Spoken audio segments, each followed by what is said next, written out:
et bienvenue. Il fait partie des personnages qu'on peut appeler les hommes avec les expériences utiles. Expériences utiles parce qu'il a passé toute sa vie dans le monde du football en tant que joueur, en tant que footballeur, en tant que manager, en tant que sélectionneur et leader d'opinion.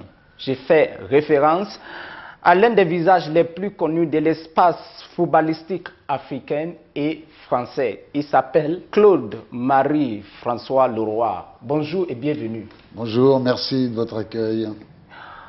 La CAN se joue au Cameroun, un pays que vous connaissez très bien, 2 fois sélectionnaire de l'équipe nationale camerounaise. Quel est votre premier commentaire sur la CAN au Cameroun? Une grande fierté. Moi, je suis là pour Canal, et puis j'écris quelques chroniques pour un grand quotidien français qui s'appelle Le Monde. Mais je suis surtout là en tant que supporter des Lions, quoi. Bon, il y a 2 pays auxquels je suis resté très attaché, mais un pays auquel je dois tout, parce que ça a été le début de mon aventure africaine, c'est le Cameroun. Mes enfants ont été scolarisés ici pendant des années, et puis après, ça s'est continué au Sénégal pendant 4 ans et tout. Donc, c'est vrai que s'il y avait une finale Cameroun-Sénégal, ça serait dur. Ma fille est mariée au Sénégal.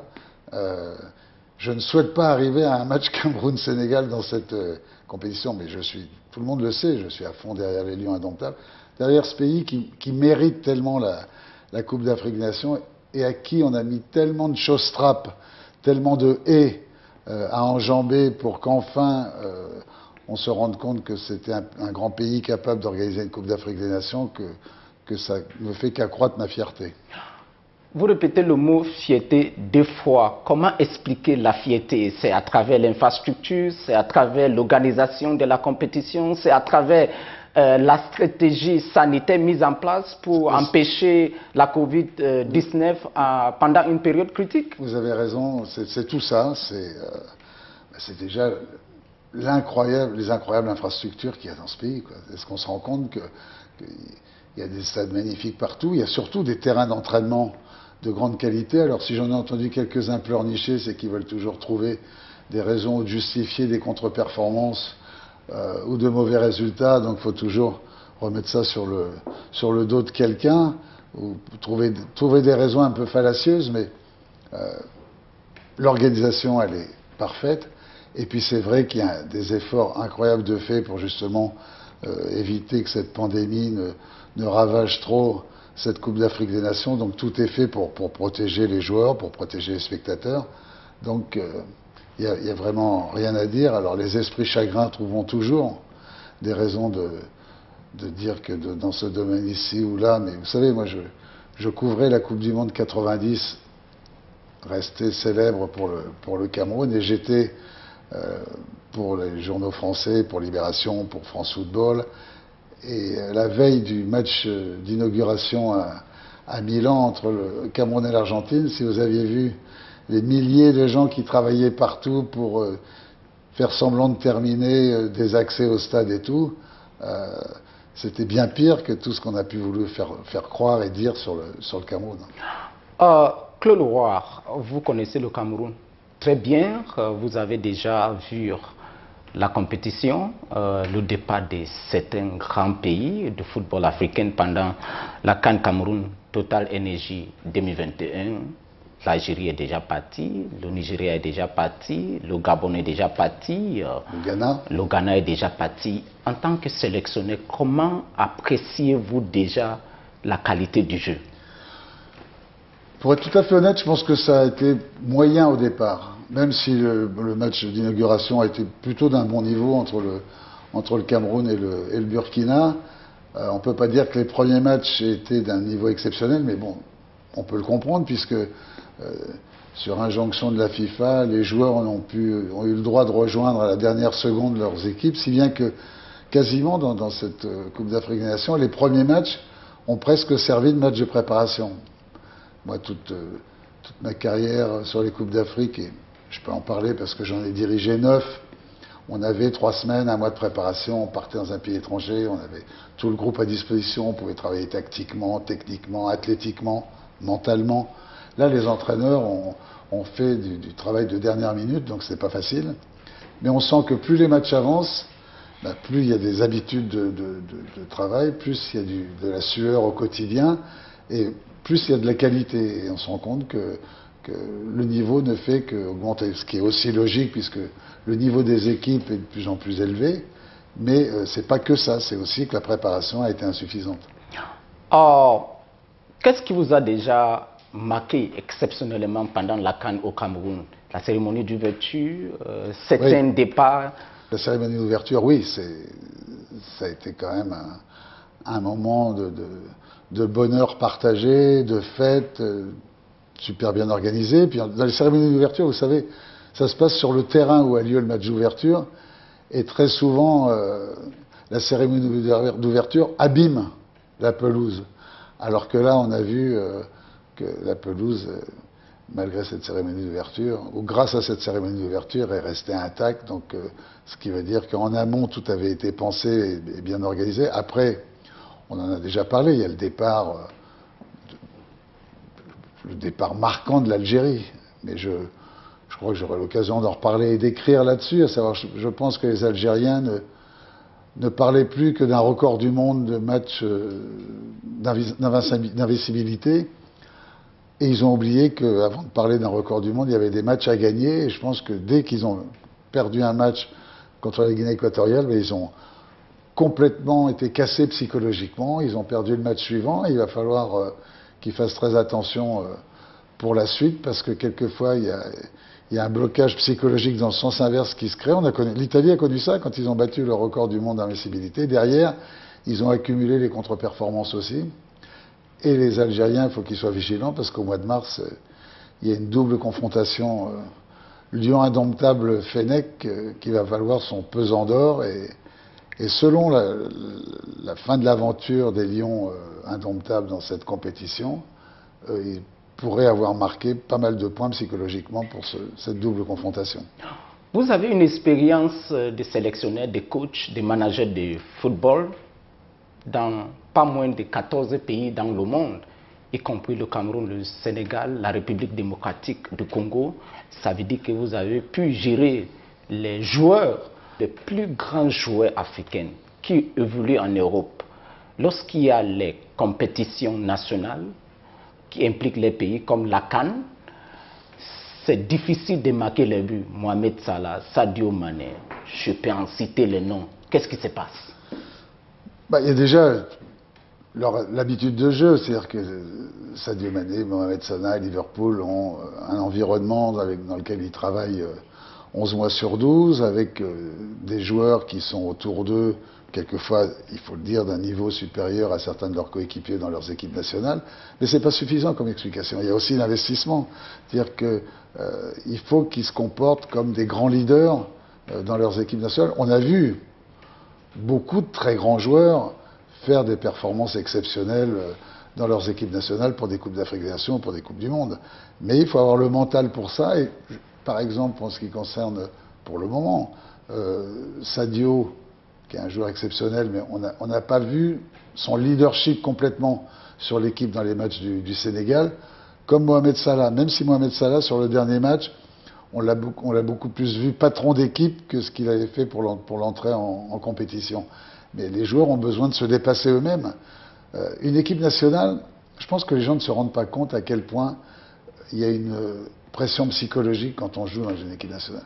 L'équipe nationale, un club, on est remis en question tous les 3 jours, c'est pas grave, on perd, on gagne, il y a le match suivant qui arrive, et puis on peut très vite évacuer une contre-performance. L'équipe nationale, vous prenez le Cameroun, vous le connaissez encore mieux que moi, c'est un patrimoine national. Les Lions indomptables, c'est un patrimoine national. J'en sais quelque chose. Quand j'ai pris cette équipe, tout jeune entraîneur inconnu, l'opinion publique n'était pas très favorable. Ils disaient, mais qu'est-ce que c'est que ce jeune blanc-bec à qui on a donné la responsabilité de l'équipe nationale? Donc, il a fallu que je fasse mes preuves, il a fallu que je travaille comme un fou, parce que je pense pouvoir dire que j'ai travaillé comme un fou partout dans les pays où j'ai travaillé. Donc, c'est pas facile pour ces joueurs de pouvoir endosser le costume de grand patron d'équipe. Quelquefois, le costume est trop grand pour leur niveau psychologique. Dans un instant, on va parler de vous-même, mais revenons sur la CAN au Cameroun. Il a fallu la nation 50 ans pour abriter sa deuxième CAN, 8 ans de préparation. Qu'est-ce qui constitue l'unicité de la CAN au Cameroun? C'est très simple, c'est le foot. Hein. Le foot, c'est rassembleur, c'est fédérateur.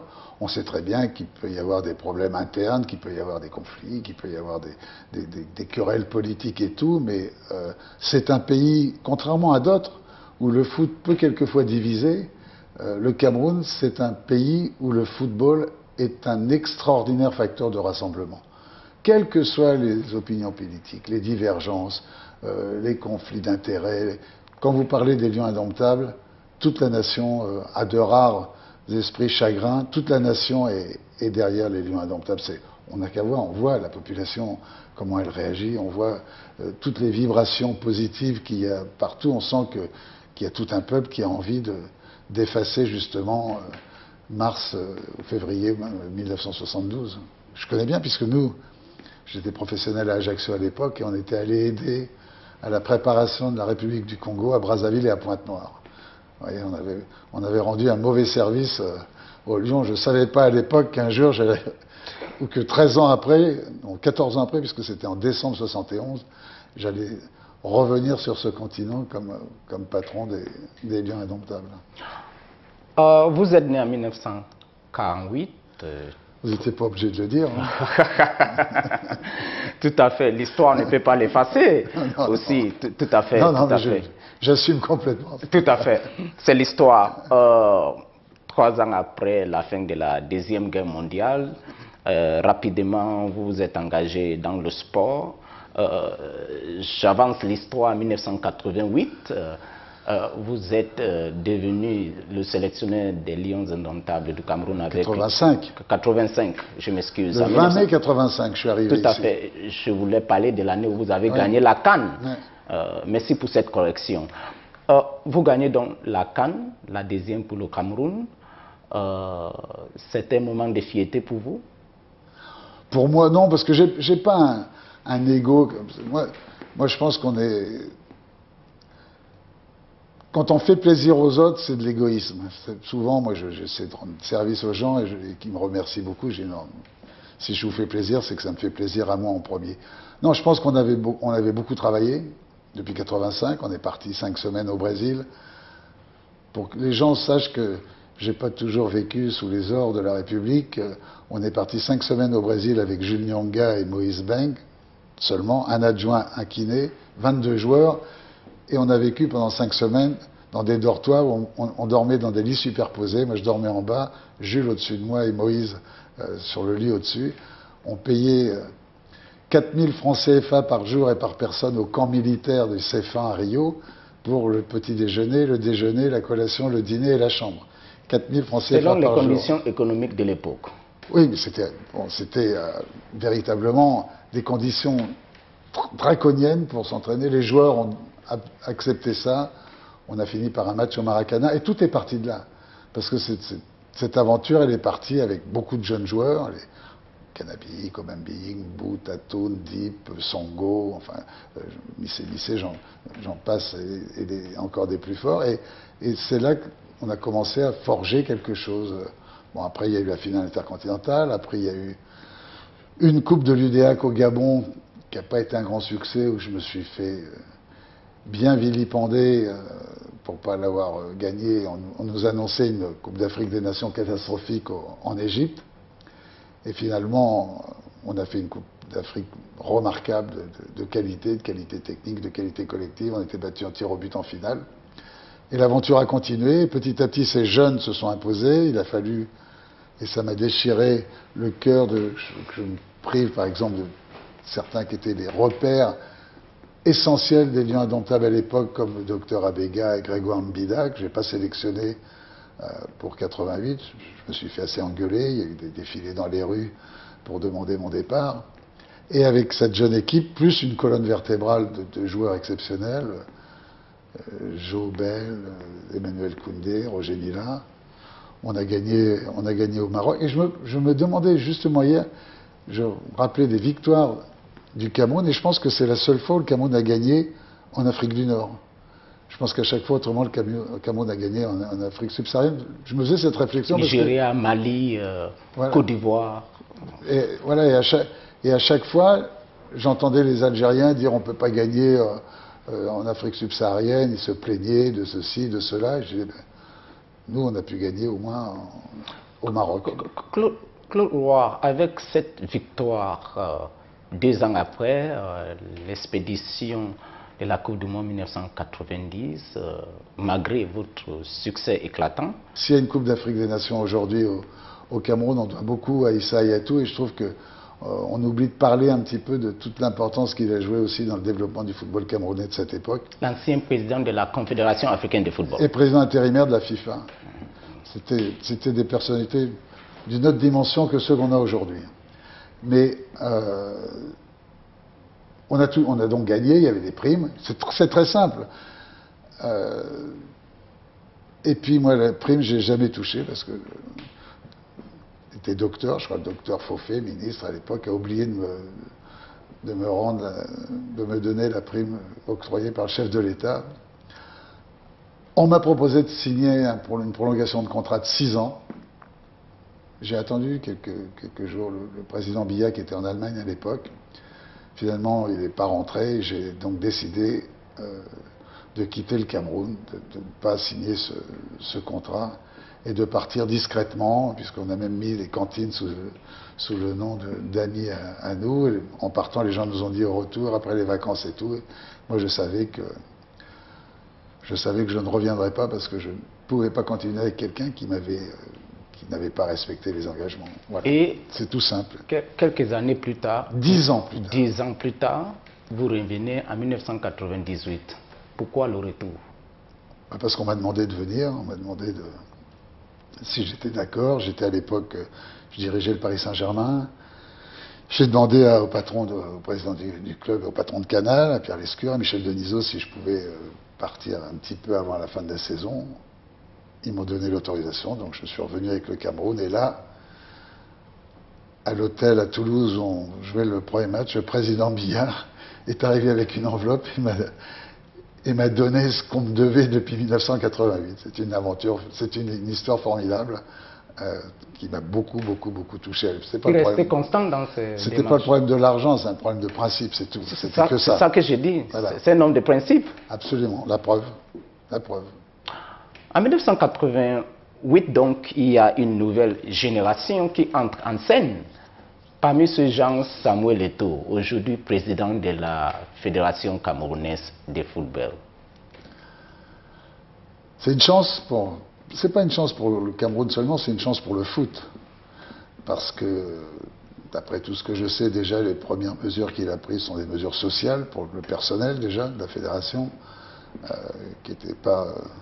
semble-t-il, enregistré comme il aurait fallu qu'il le soit, ce qui est la moindre des choses. Donc, ce qui veut dire qu'il a compris ce qu'il y avait d'important. Et moi, on a eu le temps de parler un petit peu hier avec Samuel, et je lui ai dit que quand on est président d'une fédération, ceux qui sont importants, ce sont les joueurs, les éducateurs et tous ceux qui aiment le foot.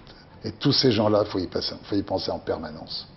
Alors, ceux qui aiment le foot, ce sont les journalistes, parce qu'en général, les journalistes qui suivent le foot sont souvent des joueurs empêchés, ou des footballeurs qui auraient aimé faire une carrière et qui quelquefois n'ont pas pu la faire pour des raisons X ou Y et qui se sont reconvertis dans le journalisme. Donc il faut penser à ça. Il ne faut pas que ce soit, c'est ce que je dis toujours, les plus beaux fauteuils en or dans les tribunes VIP des stades. Ce qui est important, c'est la qualité des terrains d'entraînement, la qualité des pelouses, la qualité des filets de protection pour pouvoir être efficace pendant une séance de frappe au but, et puis l'organisation des championnats de jeunes, garçons et filles, parce que c'est la base de tout, parce que c'est là que tout démarre. Moi, quand j'étais au Cameroun, je peux dire une chose, c'est que je suis allé partout dans ce pays.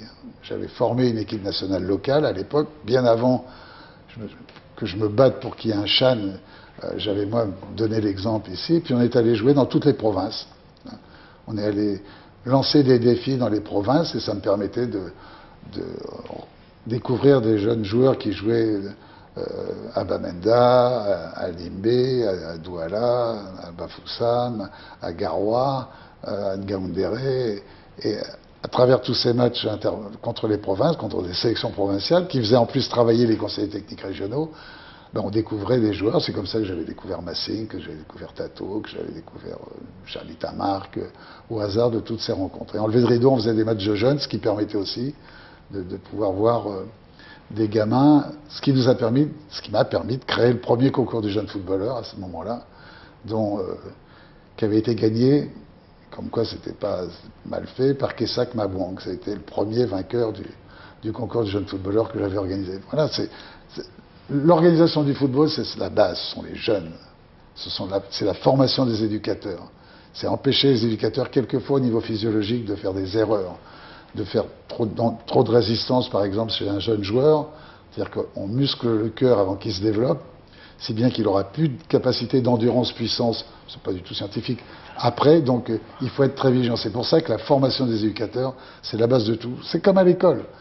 Vous êtes peut-être papa, vous avez envie qu'au moment du CP, il y ait meilleur instituteur pour apprendre à lire, à écrire et à compter. Pour le football, c'est pareil. Les éducateurs, pour le début de la carrière d'un jeune footballeur, à 6 ans, 7 ans, il faut que ce soit les meilleurs, il faut que ce soit les mieux formés. Votre amour pour le football camerounais n'est pas contesté. Je souhaite que vous donniez votre opinion de comment sortir du football camerounais du chronique judiciaire. Tout le temps, comité de normalisation, TAS. Comment arrêter tout ça? Comment arrêter? Oui. En étant honnête. C'est pas plus compliqué. Hein. Ceux qui sont honnêtes, ils n'ont pas de problème. Moi, je sais, j'ai été confronté, à cause de la malhonnêteté de certaines personnes, à la justice en France. Bon, j'étais bien évidemment blanchi parce qu'on s'est rendu compte que j'avais jamais fait une saloperie de ma vie, parce que moi, c'est pas l'argent qui m'a guidé. Jamais, jamais, jamais, jamais. Mais si on veut pas avoir de problème avec la justice, il faut être honnête. Si la justice s'intéresse à vous et ils étudient tous les dossiers, ils se rendent compte que vous avez tout fait d'une façon loyale et saine et tout, vous ne pouvez pas avoir de problème. Quand vous avez des problèmes, longtemps, avec des faits avérés, c'est qu'il y a des choses qui n'ont pas marché. C'est ce que je dis toujours. Il faut véritablement arrêter.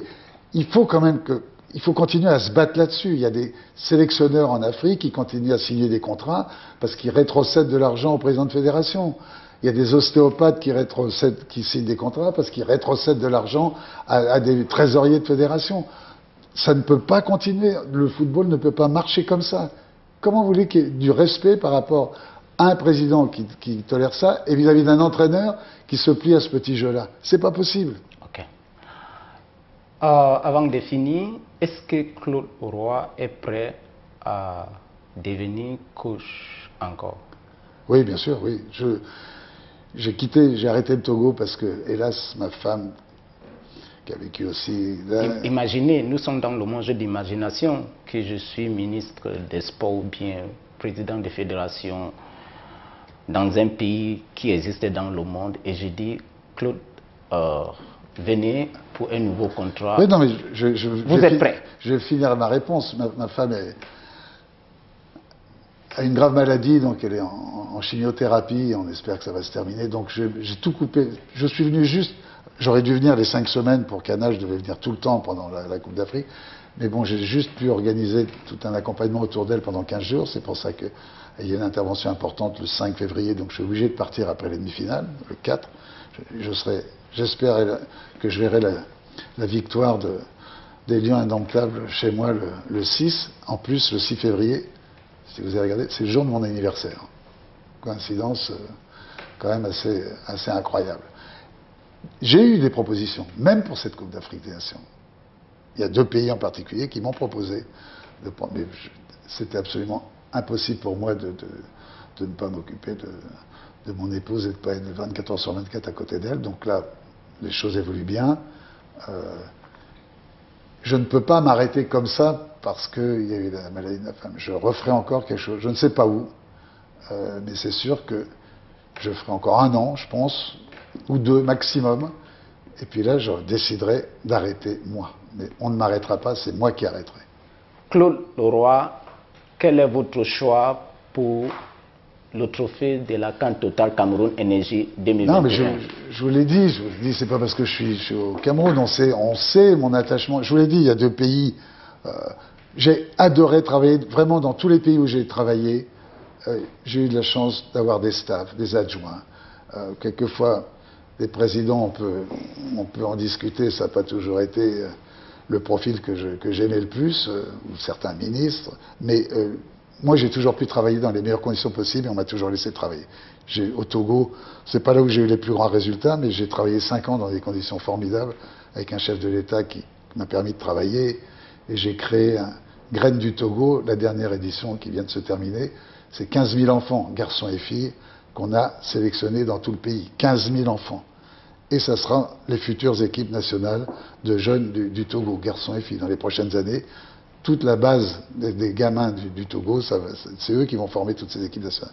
Donc moi, j'ai toujours pu essayer de laisser mon empreinte sur le travail, pas marquer les gens, mais puis dans mes relations. J'ai gardé mes amis ici depuis toujours.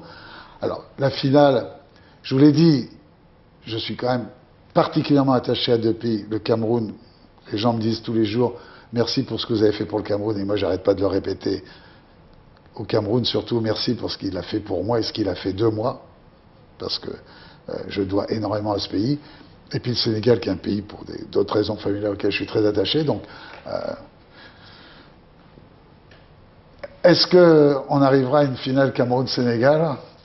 L'avenir nous le dira, mais ça serait formidable pour ce pays, 50 ans après la déception des demi-finales contre le Congo, qu'il gagne, parce que gagner chez soi, il ne peut pas y avoir un plus grand rêve accompli. Thank you very much. You know that Cameroon is a bilingual country. Do you have any word in English? Any word? Yes, if you want. Thank you very much for this interview. It was high quality, really. Thank you, Claude Roy.